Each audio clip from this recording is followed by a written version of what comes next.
Welcome to the Billionaire Lifestyle Podcast with your host, Emmett Muckles. Please visit iTunes, Stitcher, or emmettmuckles.com to listen to all the episodes for free.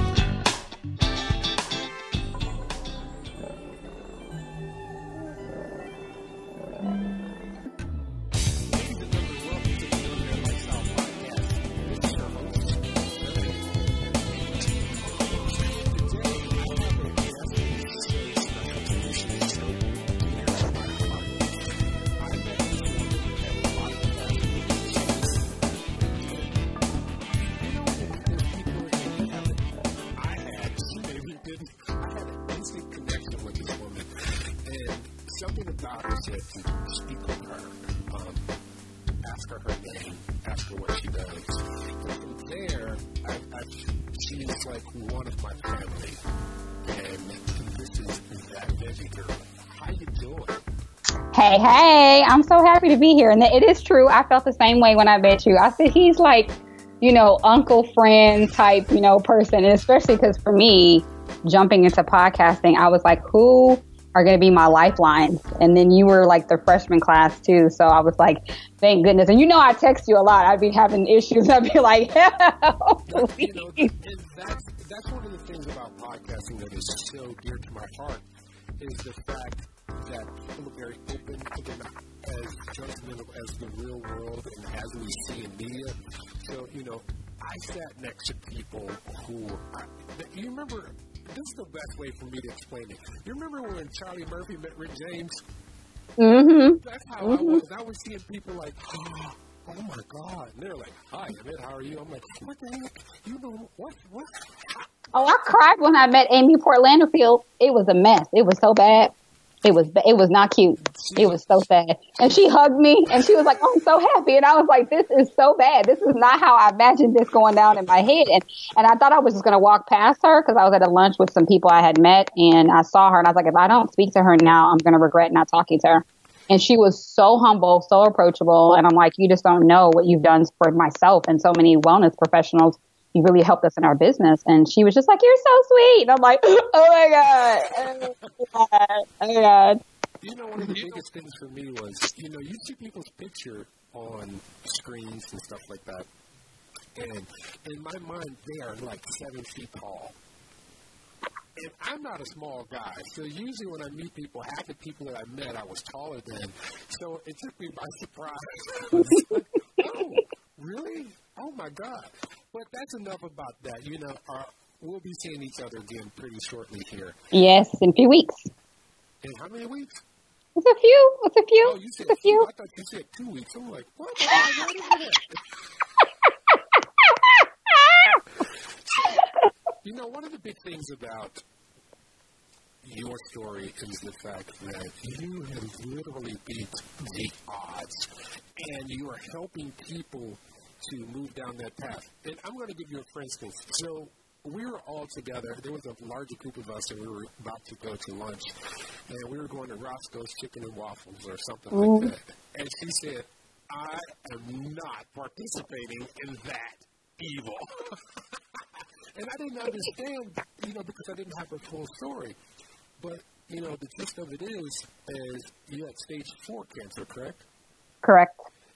And stage 4 cancer in many circles is, it's a timeline. It's a very short timeline. And you really came back from that and you prospered. So let's go back to the beginning of that so that we can give people context of how you help people and why you're the person that they should contact. Well, I guess where you say want to go back was how I even got diagnosed with cancer. That situation was a weird experience because I all along thought I had Crohn's disease. So I was like living my life thinking I had Crohn's and, I would have flare ups and you're just like, okay, it is what it is. And at the time I was teaching in another state separate from where my family lived. And I started having all these energy issues. I was waking up in the middle of the night and just my bed would be completely full of water. And I was like, what's happening? And I was having a lot of intense pain in my legs and all this stuff. And I said, man, my Crohn's has just morphed to a new level. I don't know about it, but it is what it is. But, you know, you met my mama. Yeah. So I was complaining a lot. And one morning, my mom shows up at my door. And she's like, something else is wrong with you. I don't know what it is. But I've flown in and we're going to the ER today. And I'm like, we are? She was like, child, I've been on a flight for like 6 hours and you going to the hospital. So I'm like, alrighty. So go to the hospital and we went to a clinic that you go to. So we go to the clinic and they tell me, oh, you're just probably pregnant. You know, that's what it is. And of course I was like, that's not even possible.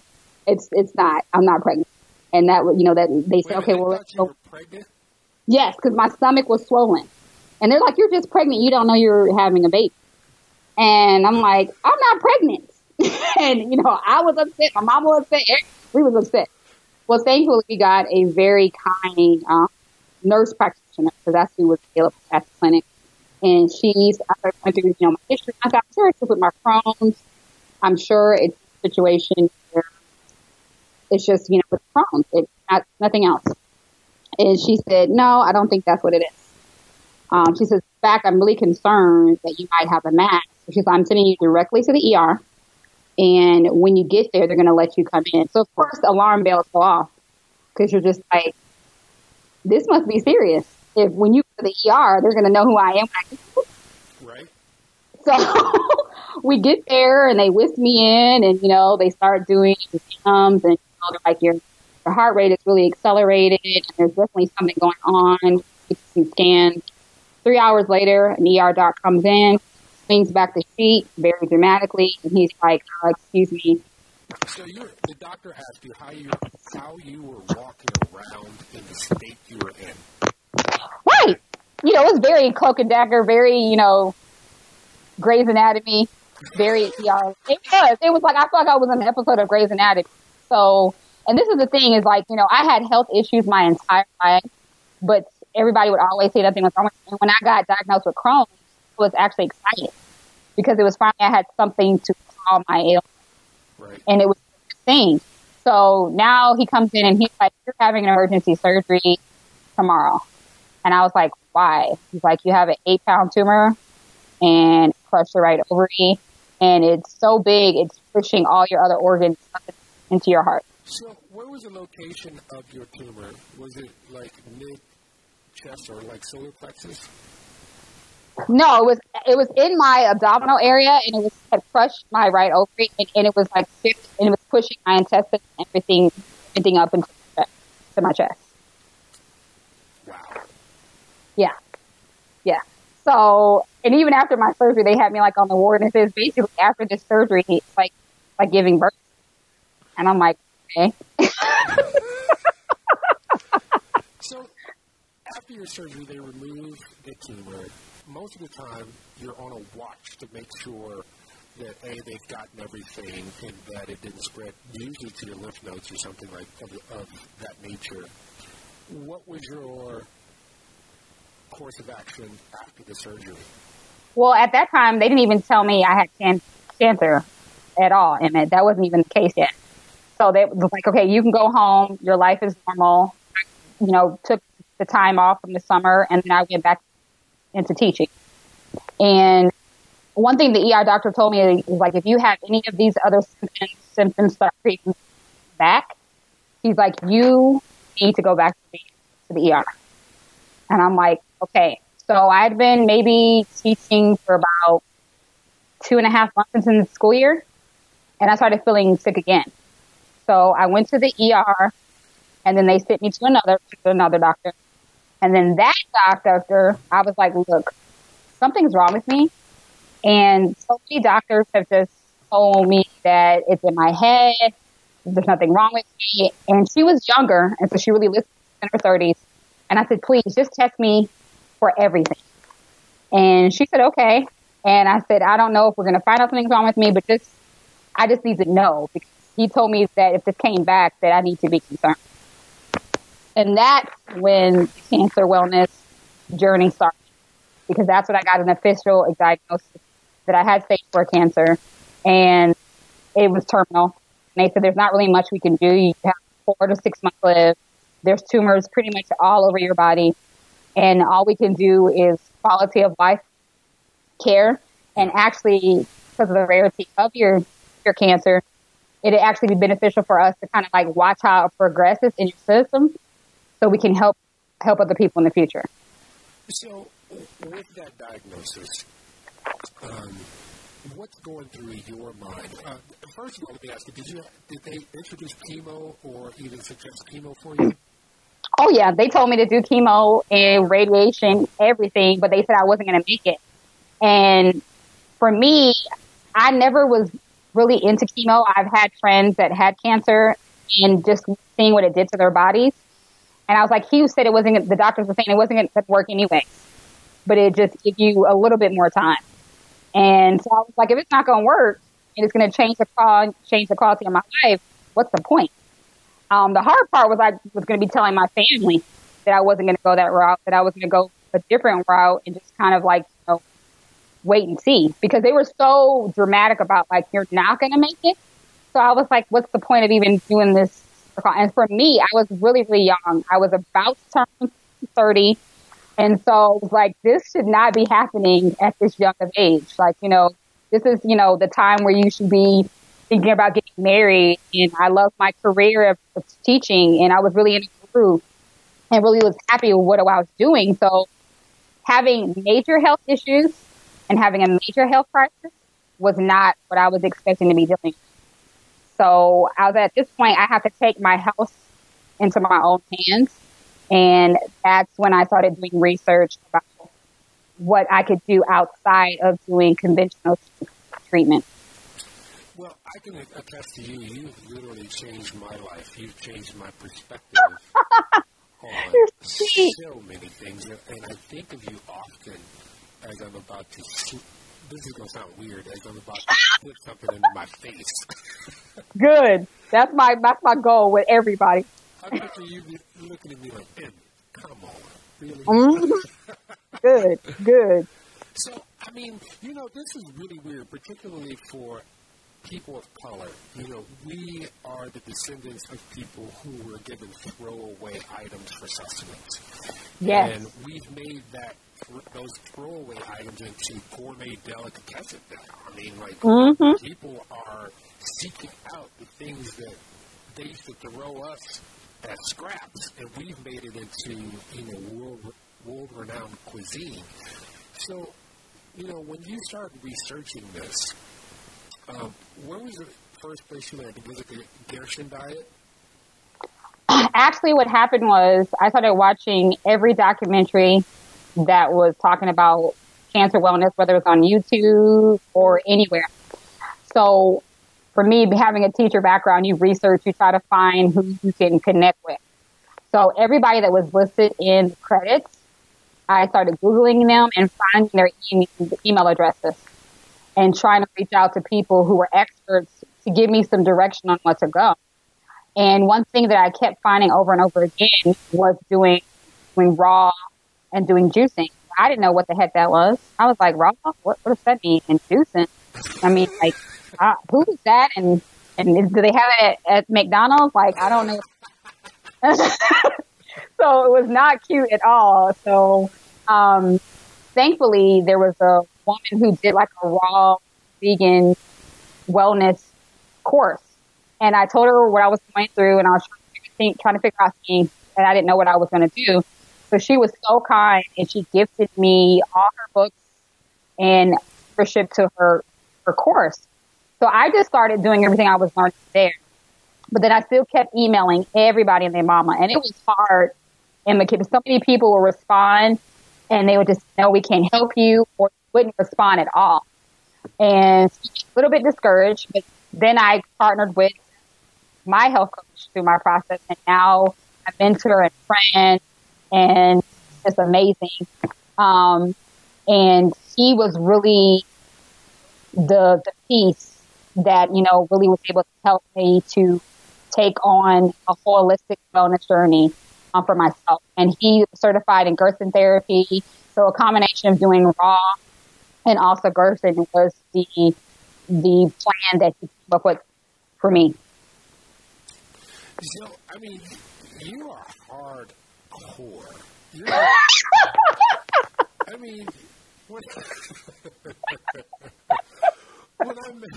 I'm, since I've known you for a little bit less than a year, and I feel like I've known you for years.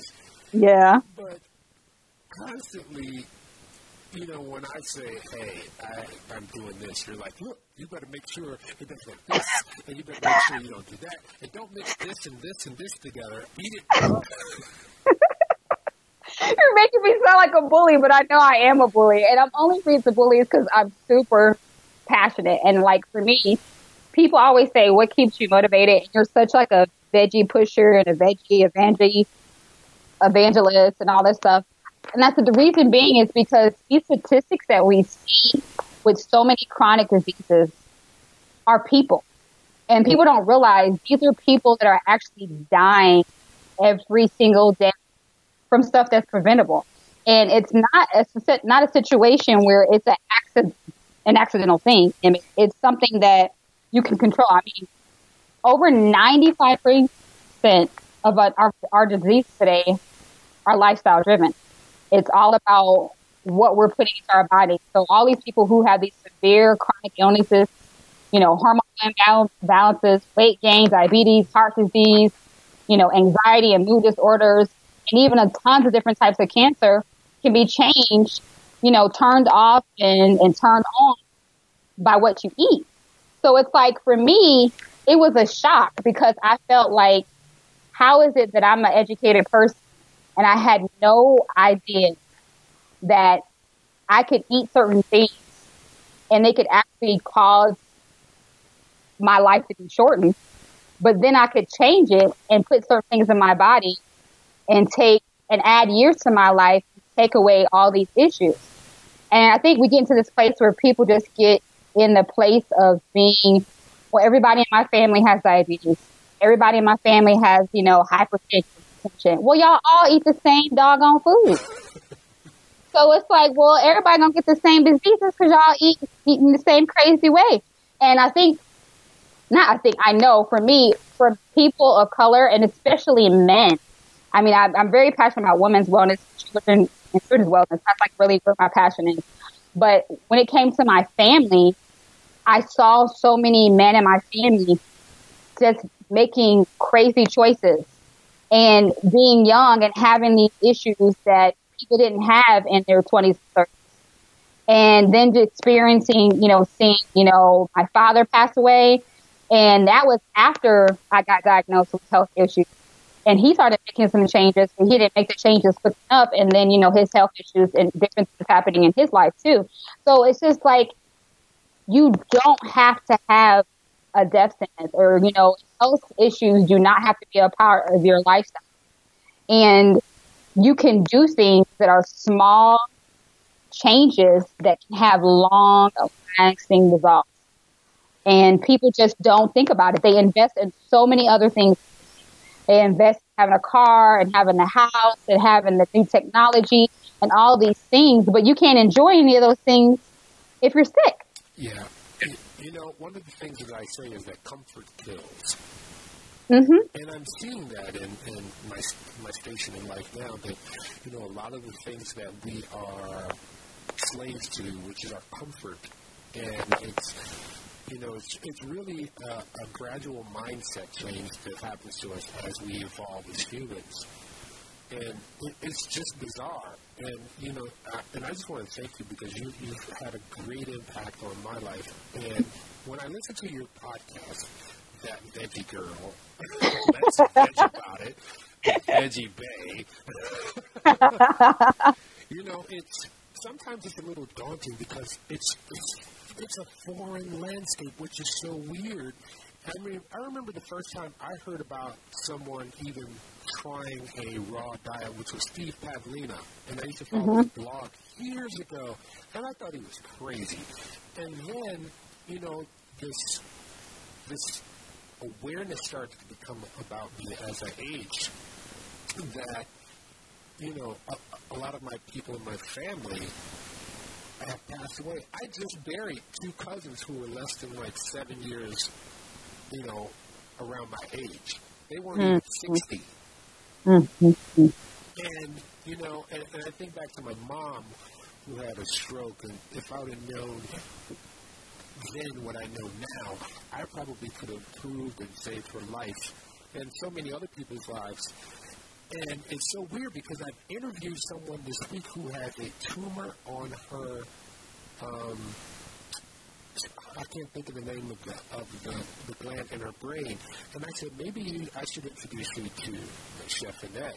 And she was like, I'm from Oklahoma. She was like, I'm a meat potatoes girl. I'm like, that's going to kill you. Mm-hmm. Mm-hmm. On her pituitary gland, that's what she had. She had a cyst on her pituitary gland.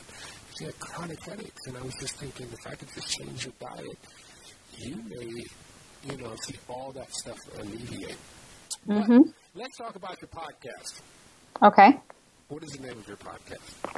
It's Veg About It. Veg About It. And you know, it's weird because Shannon asked me asked me that at Podcast Movement, why did you name it that? And I said, well, it was a couple of things. You know, when What the Health came out, so many people were excited about eating more plant-based foods. And I was like, yes. But then when you would see on social media that they would say, oh, I'm so vegan. I had Oreos and Fritos today. Yes. And I'm like, what? No. Why y'all not eating veggies? But they were geared toward their creature comforts, and they were trying to find their creature comforts and, you know, eat those things vegan. And I'm like, no, that's not how you need to do it. You need to be eating more whole plant-based foods. And when I transition into a plant-based lifestyle, I love education. So I'm like a nerd. I keep taking classes, continuing education courses just for myself and my practice. And it's something that excites me. And so it doesn't matter who's teaching me. But I know a lot of people, they have to have it presented to them in a certain way. Otherwise, they just tune out. And it's like, you know, I want to kind of be that vehicle because my teaching background and I love educating people. But I know how nice it is to hear things in a way where it gives you actionable steps, but also lets you know, why certain things are beneficial in your life. And another thing too, like in my friends and family, they'll call me when they have issues. They're like, girl, this is what happened today. Or you will not believe this. Or my coworker child, you got to talk to her. And so they'll ask me a question. And then I say, okay, well, let's first. They're like, no. I don't want to talk about it. I just want you to tell me what to do. You don't want to hear your whole dissertation and why beets are fabulous. Just tell me what the recipe is. Is it for breakfast, for lunch, or this, whatever? And that's it. And so I said, yeah, y'all don't want to talk about it, but we gonna veg about it. And so that's how it came about. So you do you're kind of between two cities. Right. And so do you podcast in both places? Yes. Good Lord. I take my stuff wherever I go. You know, that's what podcasters do. So I'm the same way. So I understand that. And so what's the evolution of your podcast and your practice? Are you going to branch out? How are you going to reach more people? I mean, that is the reason ladies and gentlemen, let me explain this to you. I have been on her since the day I met her. I was like, I need you on the podcast. And she blew me off so many times. I did. I was just busy. I'm trying to help sick people. Sick people are a priority for me. So it's... See, this is how family is. See how she treat me?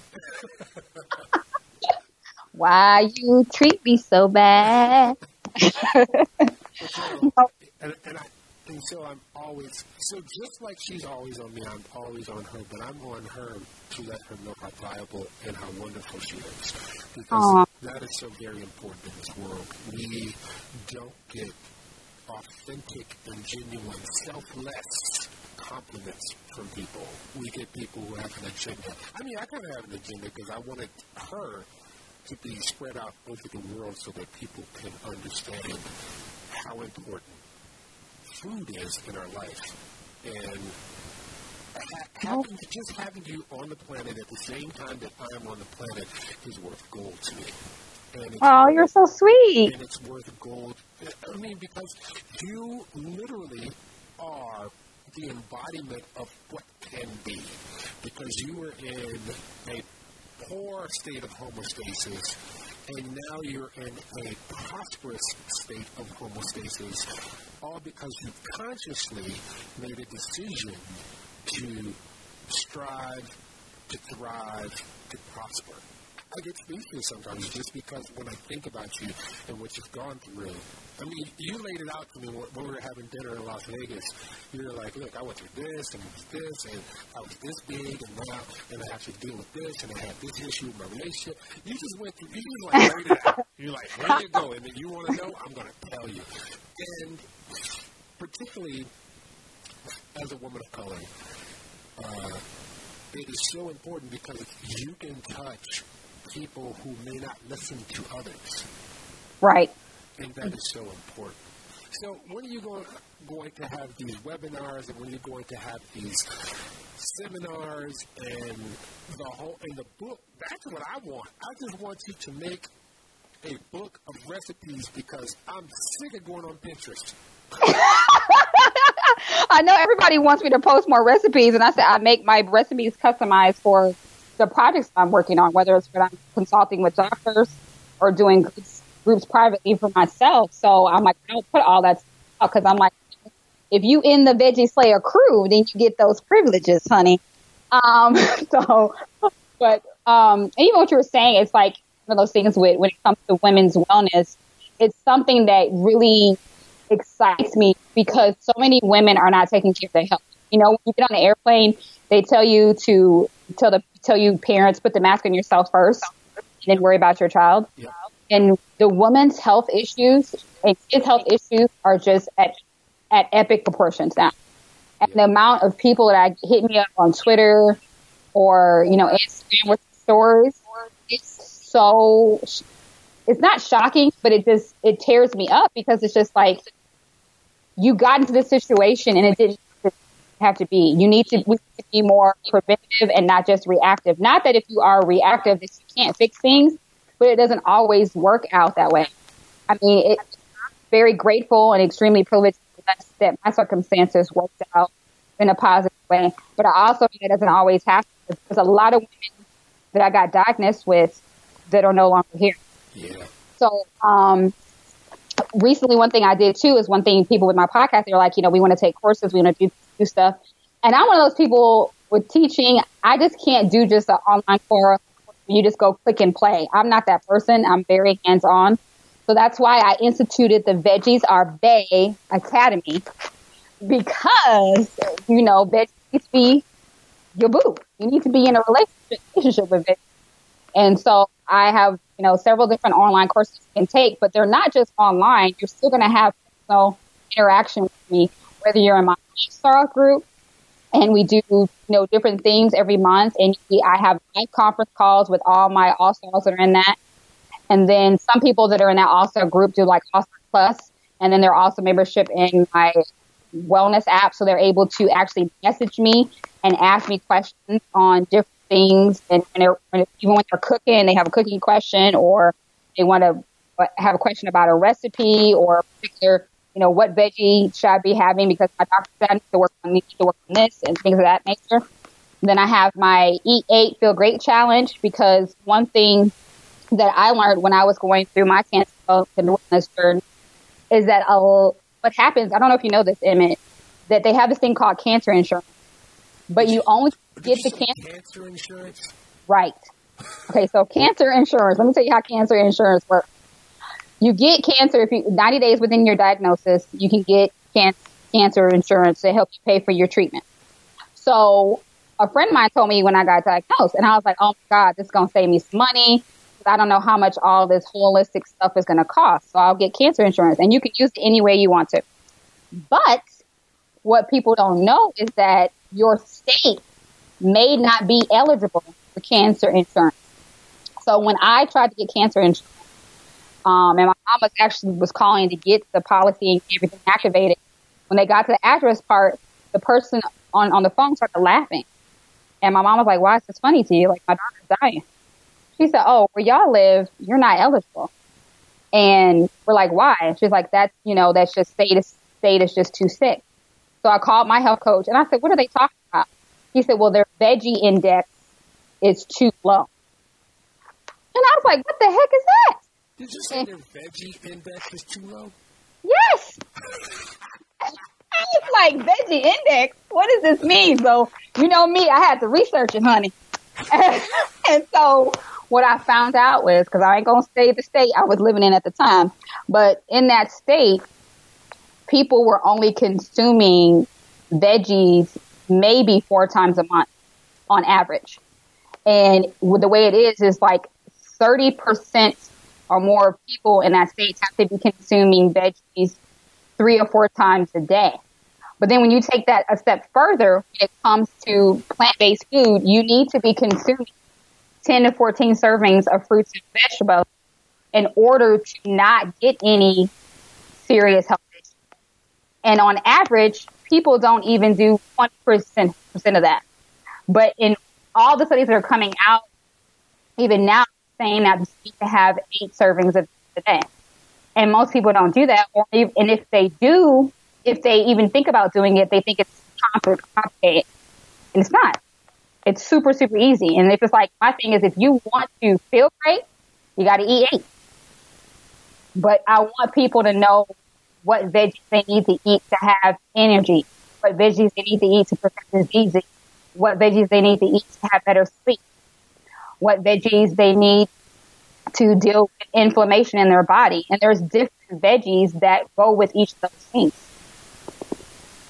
Wow. So let's play a game. You ready?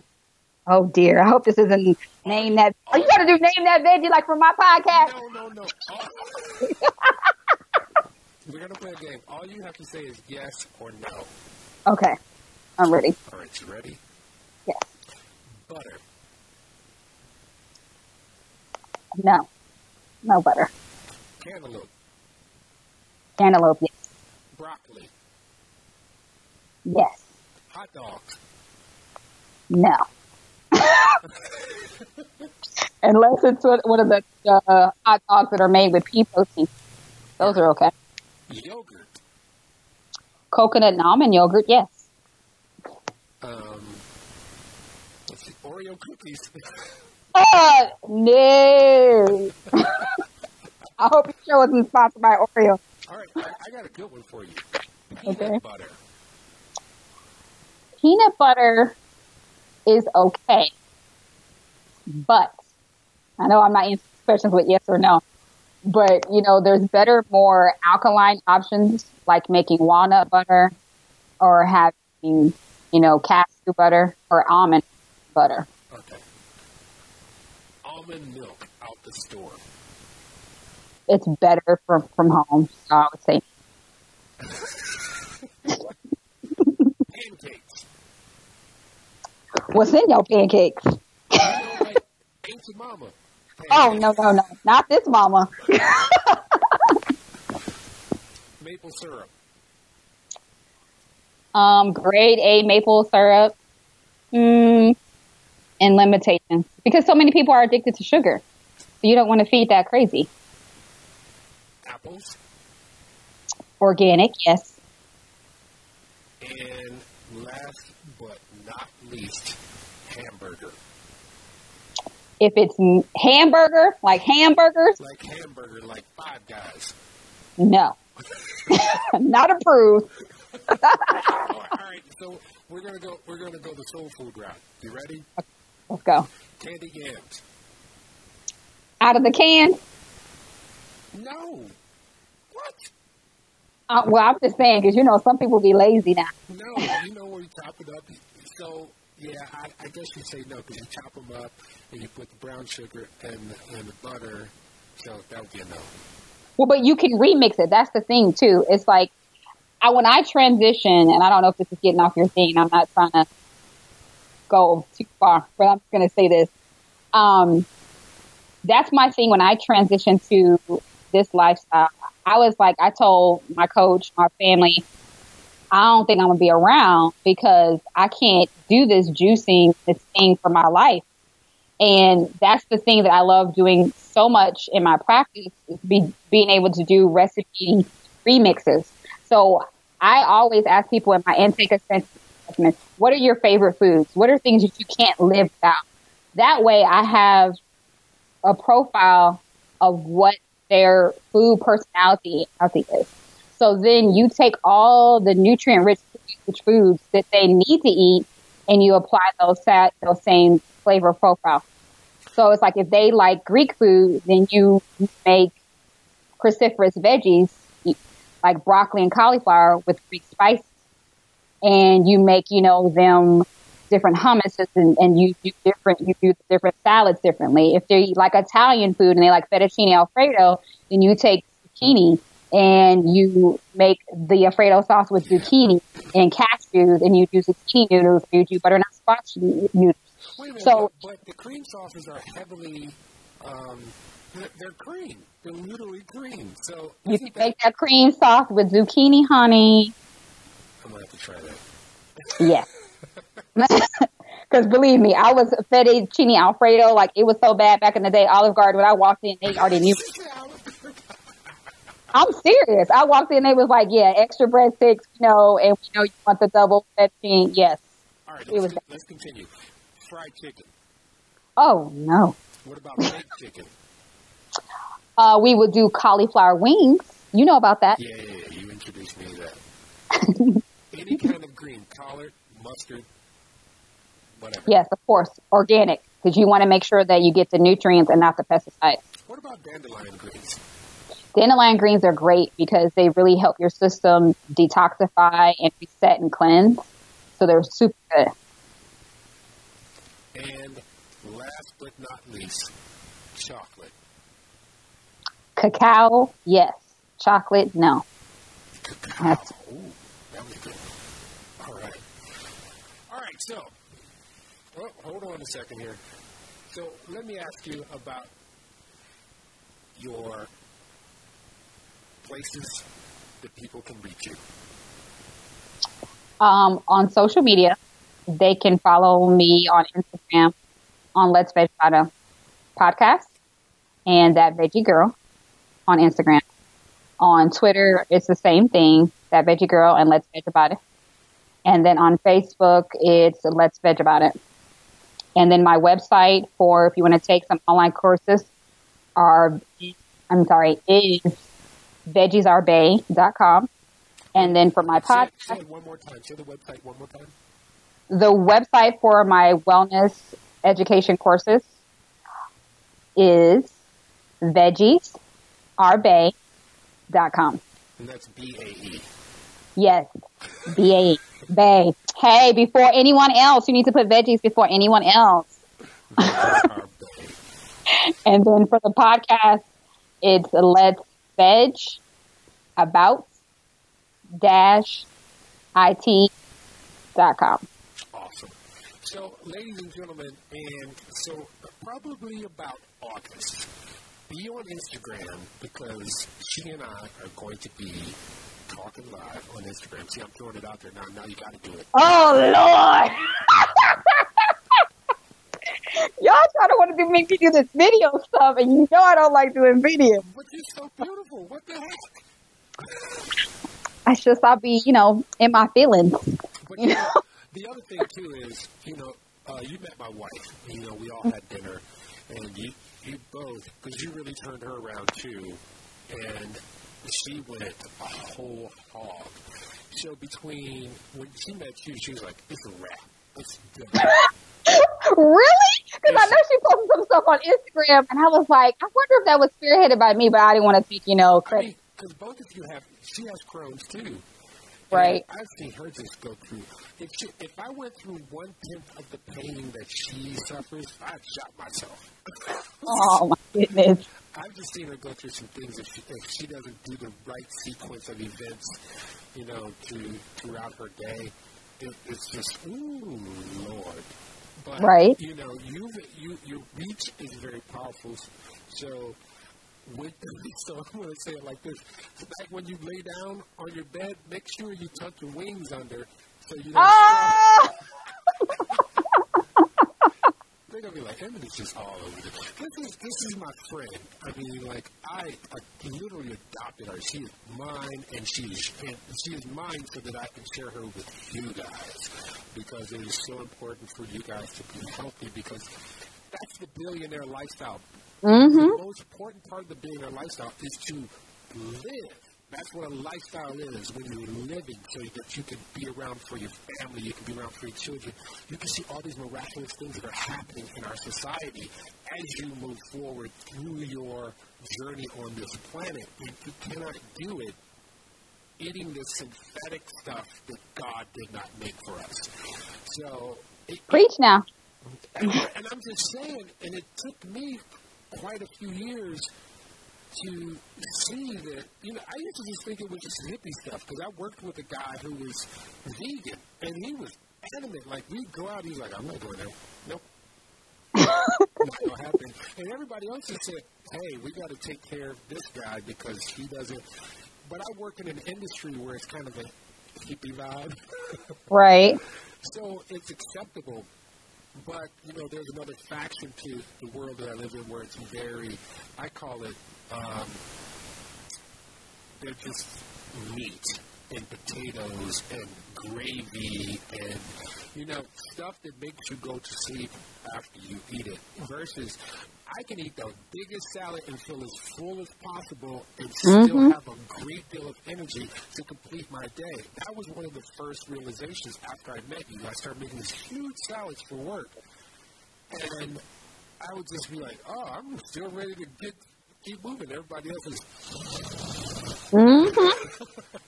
Because they fill you up and they don't fill you out. Yeah. Because you have all that fiber, those antioxidants, those nutrients, those minerals, and you're just feeling good. And because of you, I decided, like, after my daughter's wedding 2 weeks ago, I was like, I'm coming back as and this is literally what happened. I was in the car. And I hadn't gained much weight. I probably gained water weight. And I was in the car. I'm tight about myself. And I hit a bump, and I jiggled a little bit. And I was like, what? And he said, not today. I was like, oh, no. So I was like, I have to get rid of this. I have to do a reset. And so for 4 days, and I thought it was going to be pure hell, and it wasn't. It was kind of like, for those of you who've ever smoked and you quit smoking, after you quit, you still have these inklings of cigarette, but by the time you recognize it, it goes away. And that's what the food cravings were like for 4 days, until the last day I was like, I'm going home and eat up some stuff. But I had basically vegetarian spaghetti. So, things worked out. And I just want to thank you so much for, A, being a part of my life, and B, being on this planet. You're so sweet. I can't even receive this. I'm trying not to cry right now. Like, supporting me. I mean, cry corner.